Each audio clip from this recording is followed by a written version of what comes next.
distance. Il s'arrange également pour pouvoir bénéficier, pourquoi pas, du soutien de quelques formations tout à l'heure qui auront en vue l'espoir de remporter la victoire d'étape. Et on a vu en queue de peloton Lawson Craddock. Alors ça va être une journée beaucoup plus difficile pour Lawson Craddock. On le rappelle, il a un trait de fracture à l'omoplate. Alors sur les autres étapes, elles étaient plutôt plates. Donc forcément, il y avait moins de relance, il y a moins de difficultés. Aujourd'hui, il va falloir peut-être se mettre un peu plus en danseuse et ça risque d'être un problème pour lui. Alors on va peut-être aller voir Thomas à l'avant. On n'a rien loupé pendant la pub, Thomas? Il ne s'est rien passé de plus? Ah, vous avez loupé quelques toboggans. Hein. De toute façon, maintenant, il y a 2800 mètres de dénivelé sur la journée. Vous l'avez stipulé au départ. C'est pas sur le début d'étape qu'il y avait du dénivelé. Les 50 premiers kilomètres étaient quasiment plats. En revanche, maintenant, du plat, justement, il n'y en aura plus. Donc voilà, les coureurs sont dans des toboggans. Ça monte, ça descend. Il faut trouver son rythme. C'est des parties où des coureurs comme Jesper de Buist, par exemple, seront peut-être un peu moins à l'aise que des Calmejean ou des Nicolas Hédé ou des mêmes Tom Skuns qui a été meilleur grimpeur. Je regardais, meilleur grimpeur du récent Tour de Californie et vainqueur d'une étape de ce Tour de Californie, une course du niveau World Tour pour les connaisseurs. Donc voilà, ils ont maintenant complètement changé de rythme. Ils alternent petit plateau et grand plateau pour la première fois depuis le début du Tour de France. On fait marcher un peu le dérailleur avant. Il était peut-être un peu rouillé depuis le début parce que entre les routes vendéennes, c'est pas là où on mettait le 39. Et voilà, vraiment, c'est une autre phase de course qui s'engage. C'est vrai que Jasper de Buist, le Belge, est très rapide au sprint. D'ailleurs, il est dans le train d'André Greipel, certainement moins à l'aise dans les différentes difficultés. Lui, Jasper de Buist, fait longtemps de la piste. Et cette année, il se consacre à 100% sur la route. Tous ces dénivelés, évidemment, ces creuses et ces bosses ne sont pas là par hasard. Nous sommes dans un pays d'anciennes montagnes. N'oublions pas que la Bretagne, c'est l'ancien massif armoricain. C'est une très vieille montagne, très érodée, mais qui, comme vous pouvez le constater, a conservé quand même un certain nombre de dénivelés. Alors si les points culminants ne sont pas très hauts ici, ça reste néanmoins un parcours difficile. À chaque fois qu'il y a des courses en Bretagne, ça casse les pattes, ça use. Cette succession de montées et de descentes. Arnaud Desmar nous l'a dit, quand même sur 200 km, on aura plus de 2500 mètres de dénivelé.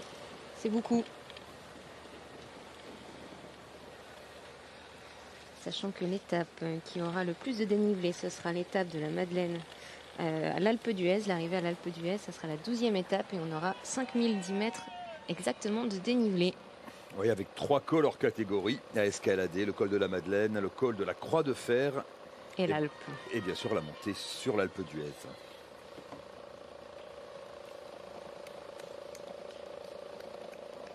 Nous sommes en pleine Cornouaille.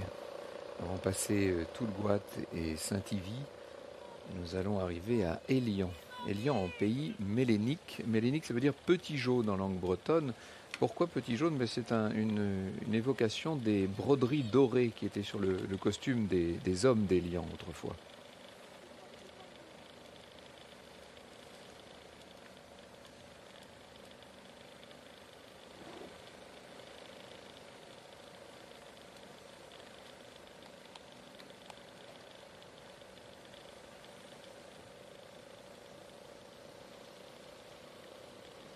Et comme tous les jours, je vous rappelle que vous pouvez jouer au grand jeu de la combativité, 5000 € à gagner en participant donc à notre jeu de la combativité. Voici la question du jour. Quel sprinter a gagné hier sa 2e étape sur le Tour?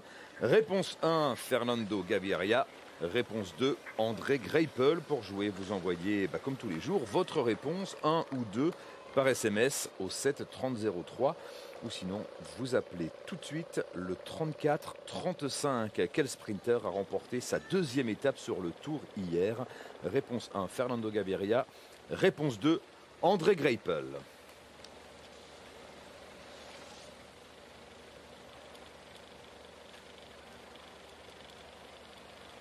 Et comme la route est boisée et donc extrêmement arborée et donc très propice aux ombres, au clair-obscur. Nous disions en reconnaissant le parcours ce matin qu'il serait difficile de la filmer d'hélicoptère à certains endroits. Oui, surtout dans le final de l'étape. Avec Lawson Craddock en dernière position, toujours là, le coureur de l'équipe Education First, on le rappelle, accidenté lors de la première étape entre Noirmoutier et Fontenay-le-Comte. Il souffre d'un trait de fracture à l'omoplate. Mais pour l'instant, il poursuit sa route courageusement dans ce Tour de France. Retour avec les 7 coureurs de tête. Écart inchangé, 3 minutes et 40 secondes d'avance pour les 7 coureurs de tête, avec ici aux avant-postes Lilian Calmejane. Mais pour l'instant, on gère hein. Du côté des 7 hommes de tête, on ne s'emploie pas trop.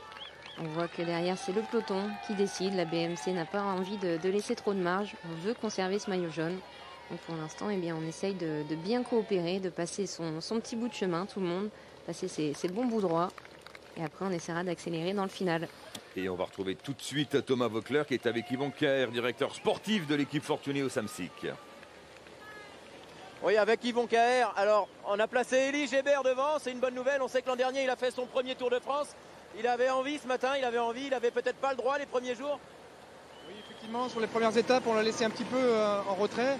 Mais aujourd'hui, il avait vraiment carte blanche, tout comme d'autres coureurs de l'équipe, pour vraiment essayer de jouer sur le final de l'étape. Est-ce que si l'échappée ne prend pas suffisamment de champ, est-ce qu'il peut servir de relais à Warren Barguil? Tout le monde attend Warren, hein. Le public, nous, les suiveurs, on attend tous Warren. Est-ce qu'il va jouer sa propre carte, ou alors, si c'est un peu compromis, on peut le voir en relais pour Warren? Sans trahir de secret, hein. Ils n'écoutent pas les autres directeurs sportifs. Dans l'idée, au départ, c'est vraiment de jouer l'étape. Warren va se concentrer pour rester avec les meilleurs. Après, si effectivement on voit que c'est compliqué, on peut lui demander de jouer un rôle vis-à-vis de Warren sur le final. Mais l'idée première, c'est vraiment d'aller essayer de jouer la gagne à Quimper. Est-ce qu'il a les moyens éventuellement de disputer les grands prix de la montagne? On sait qu'il y a des coureurs rapides devant. Est-ce que Elie, on sait qu'il a aussi une bonne fraîcheur? Est-ce que c'est possible? Est-ce que ça peut être envisageable? Est-ce que c'est un objectif? Je préfère qu'il se concentre sur la fin de parcours. On sait très bien que c'est extrêmement difficile à partir de la mi-course. Donc, vu son jeune âge, je préfère vraiment qu'il se concentre sur le final de l'étape. Merci Yvon. Donc vous l'avez compris, chez Fortunéo, on joue plutôt la carte du final que d'un hypothétique maillot à poids.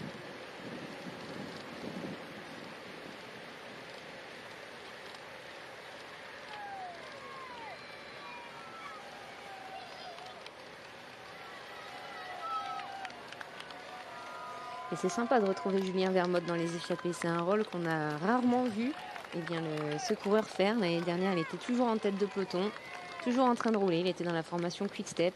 Il roulait évidemment pour Marcel Kittel. Et bien aujourd'hui, dans cette formation Dimension Data, c'est ce qu'il voulait, hein, c'est ce qu'il souhaitait lorsqu'il a signé son contrat, c'est avoir plus de liberté, avoir sa propre carte à jouer. Et aujourd'hui, voilà, il se retrouve en tête. Il l'a fait l'an dernier. Il l'a fait l'an dernier au sein de la formation Quick Step avec bonheur, hein, puisque Marcel Kittel avait remporté 5 étapes sur le Tour de France 2017. Ça gagne, hein, la Quick Step. Oh que oui. Combien? 49 victoires depuis le début de la saison, je crois. Et c'est pas fini. Hein. Et c'est pas terminé. Et pourquoi pas une nouvelle aujourd'hui avec des garçons comme Philippe Gilbert ou Julien Alaphilippe qui sont attendus ici à Quimper à l'arrivée de cette 5e étape.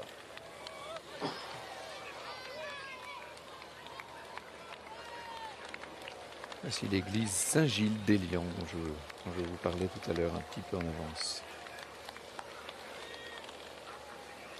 Le village d'Élian est très fier de ses racines et il participe à la campagne menée pour la promotion de la langue bretonne, l'usage de cette langue dans la vie quotidienne notamment.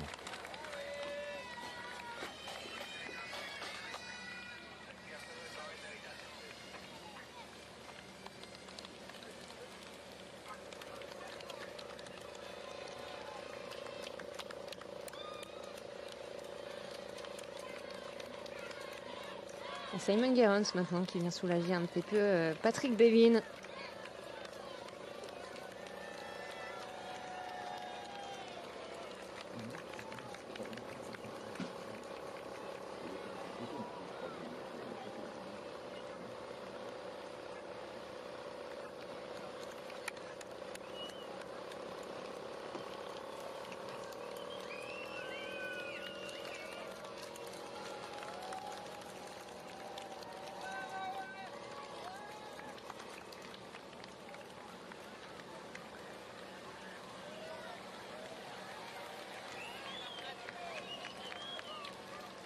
La formation BMC donc qui régule l'allure à l'avant de ce peloton. C'est ainsi depuis le début de cette étape pour défendre bien sûr le maillot jaune de Greg Van Avermaet. Alors question que je soumets à votre sagacité, Marion et Laurent. Est-ce bien nécessaire de défendre, de gaspiller des forces en défendant le maillot jaune de Greg Van Avermaet quand on a dans son équipe un garçon comme Richie Porte qui lui vise la victoire finale dans le Tour de France?